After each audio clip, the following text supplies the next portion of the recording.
What if I told you that the person living right next to you could be harboring secrets darker than your worst nightmares? Today we're diving into 3 absolutely terrifying true encounters with neighbors who turned out to be far more dangerous than anyone could have imagined. These aren't urban legends or fictional tales, these are real experiences submitted by real people who discovered that sometimes the greatest threat isn't hiding in the shadows of some distant place, but living just a few feet away from where you sleep every night.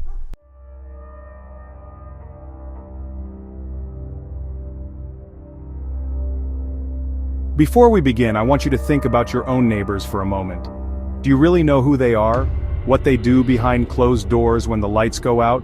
These 3 stories will make you question everything you think you know about the people sharing your neighborhood. Fair warning, these accounts are genuinely disturbing and involve situations that could happen to anyone, anywhere. If you're easily unsettled, you might want to watch this with the lights on.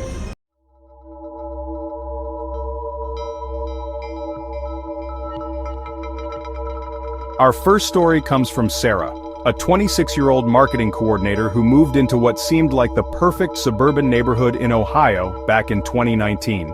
The house was everything she had dreamed of, a charming 2-story colonial with a white picket fence and mature oak trees lining the street.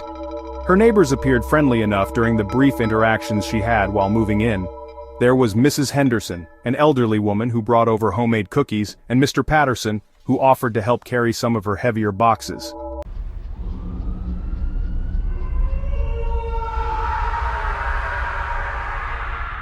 But it was the house directly across the street that caught her attention.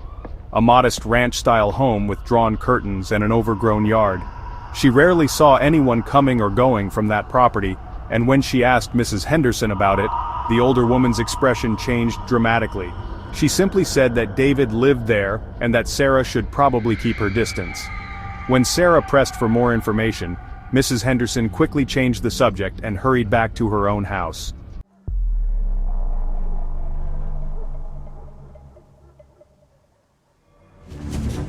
The first real sign that something was wrong came about a month after she moved in. Sarah was working late in her home office, which faced the street, when she noticed David standing in his front yard. This was unusual because she'd never actually seen him outside before. What made it even stranger was that he wasn't doing anything productive like gardening or checking his mailbox. He was just standing there completely still, staring directly at her house.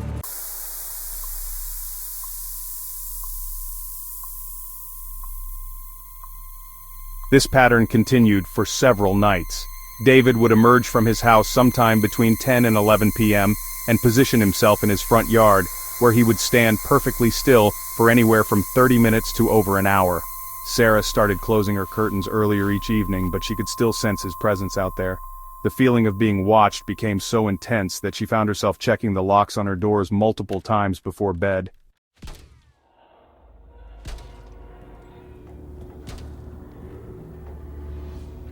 Sarah took the officer's advice and had a security system installed the very next day. The cameras captured everything in high definition, including infrared footage for nighttime surveillance. What those cameras revealed over the following weeks was far more disturbing than Sarah could have imagined.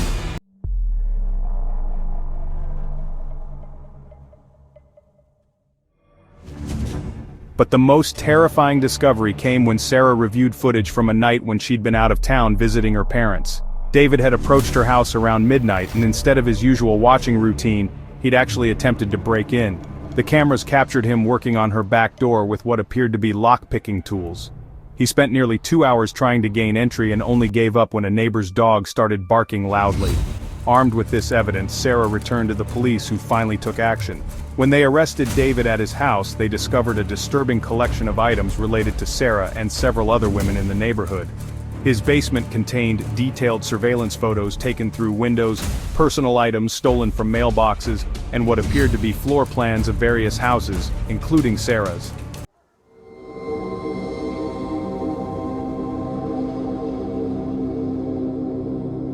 David ultimately pleaded guilty to stalking, attempted breaking and entering, and multiple counts of theft. He was sentenced to 5 years in prison and issued a restraining order preventing him from contacting Sarah or returning to the neighborhood. Sarah moved out of the house within a month of his arrest, unable to shake the feeling of violation and fear that had consumed her daily life.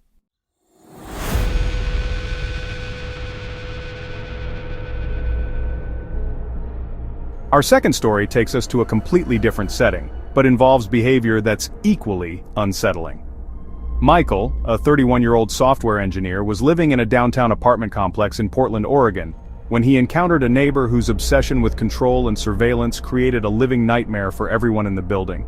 The apartment complex was one of those converted warehouse buildings popular in urban areas, with thin walls and a layout that made privacy challenging under the best circumstances. Michael had been living there for about 6 months when a new tenant moved into the unit directly next to his.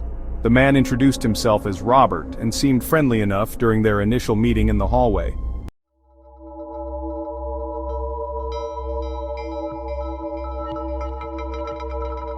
The first sign that something was off came when Michael noticed that Robert seemed to know an unusual amount about the daily routines of everyone in the building. He'd make these casual comments about when people left for work, what time they returned, and even what they'd been carrying when they came home. When Michael asked how he knew so much, Robert claimed he was just naturally observant due to his professional background.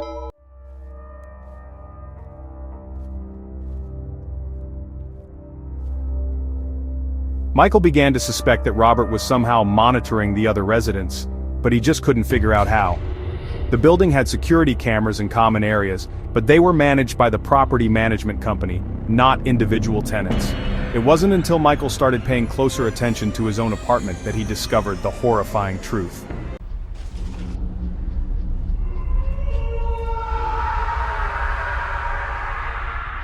The discovery sent chills down Michael's spine as he realized that Robert had been watching him in his own home for months. But this was just the beginning of what turned out to be an extensive surveillance network. Michael contacted the building manager and together they conducted a systematic search of common areas and accessible spaces.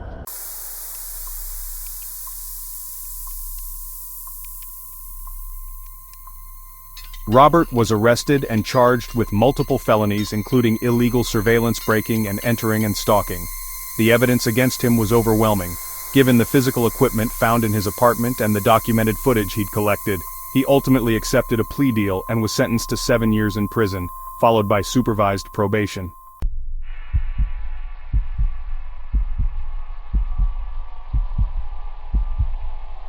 The entire building had to be searched and debugged by professional security experts to ensure all surveillance equipment was removed. Many residents, including Michael, moved out within months of the discovery, unable to feel safe in a space that had been so thoroughly violated. The property management company faced several lawsuits from tenants who claimed the building's security measures were inadequate to prevent such intrusions.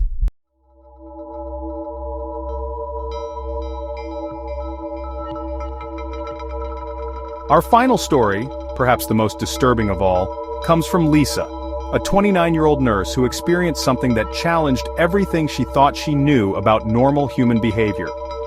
Lisa lived in a quiet residential neighborhood in suburban Phoenix, Arizona, in a modest ranch home she'd inherited from her grandmother.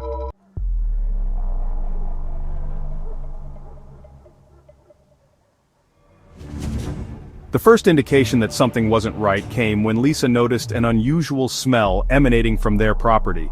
It was subtle at first, almost like a chemical cleaning product, but with an underlying odor that was distinctly unpleasant.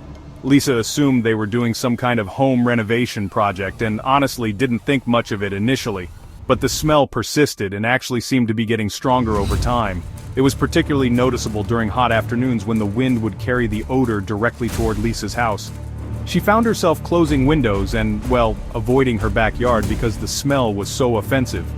When she finally worked up the courage to ask Tom about it, he claimed they were using strong cleaning products to remove stains left by the previous owners. The explanation seemed reasonable enough, but Lisa couldn't shake the feeling that something else was going on. The smell wasn't consistent with any cleaning products she'd ever encountered, and it seemed to be strongest coming from their basement area. She also noticed that Tom and Janet had installed unusually heavy curtains on all their windows, making it impossible to see inside their house even during daylight hours.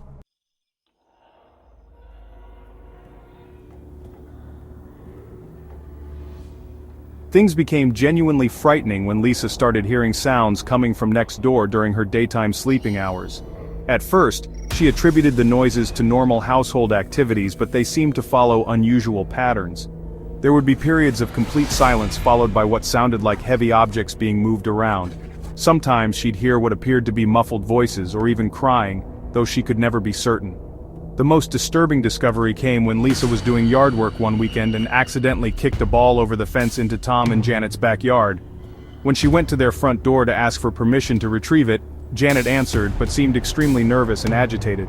She insisted that Lisa couldn't come into the backyard and claimed she'd throw the ball back over the fence later, but Janet never returned the ball, and when Lisa looked over the fence later that evening, she could see it sitting in plain sight near their back door.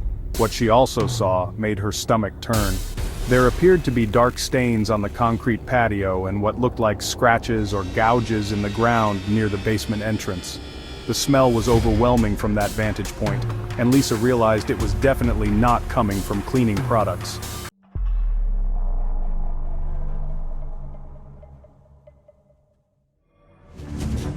What the police discovered when they obtained a search warrant was beyond anything Lisa could have imagined. Tom and Janet had been holding 3 people captive in their basement for over 2 months. The victims were individuals they'd lured to their house under various pretenses and then imprisoned in makeshift cells constructed in their basement. The basement had been converted into what could only be described as a torture chamber, with restraining devices, soundproofing materials, and evidence of prolonged abuse. The victims were in terrible condition, both physically and psychologically, and required immediate medical attention. The investigation revealed that Tom and Janet had been planning their crimes for years and had specifically chosen their house because of its isolated basement and a layout that would muffle sounds.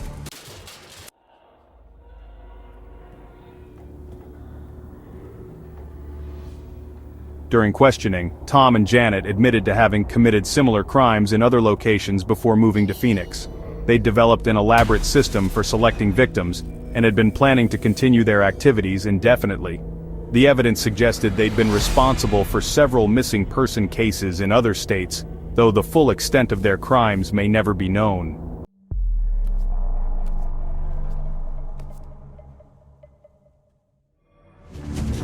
Both Tom and Janet were charged with kidnapping, false imprisonment, assault, and multiple other felonies. The physical evidence and victim testimony made their guilt undeniable, and they were ultimately sentenced to life in prison without the possibility of parole. The house next door was eventually demolished due to the extensive modifications they'd made and the psychological impact on the neighborhood. Lisa struggled with severe anxiety and guilt following the discovery, wondering if she could have acted sooner to prevent some of the suffering the victims endured. She eventually moved to a different state and underwent extensive therapy to process the trauma of learning she'd been living next to such horrific crimes for months without realizing the full extent of what was happening.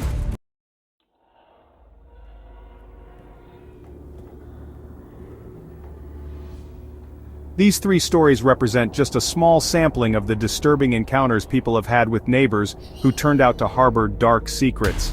They remind us that danger doesn't always announce itself with obvious warning signs, and that sometimes the greatest threats come from the most unexpected sources.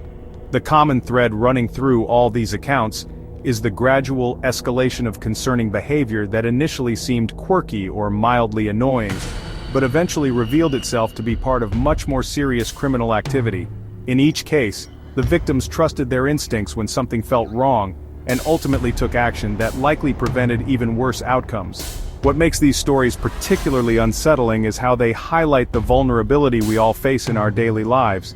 We assume that the people living around us are basically decent and law-abiding, but these cases prove that assumptions about normalcy can be dangerously wrong. The facade of suburban respectability can hide incredibly dark realities that exist just beyond our awareness. If these stories teach us anything, it's the importance of paying attention to warning signs and trusting our instincts when something doesn't feel right. Whether it's unusual behavior patterns, strange smells, unexplained sounds, or just a general sense that something is off, these concerns shouldn't be dismissed as paranoia or overreaction. The next time you're lying in bed at night and you hear your neighbor moving around, remember these stories and ask yourself whether you really know who's living just a few feet away from where you sleep. Sweet dreams, everyone.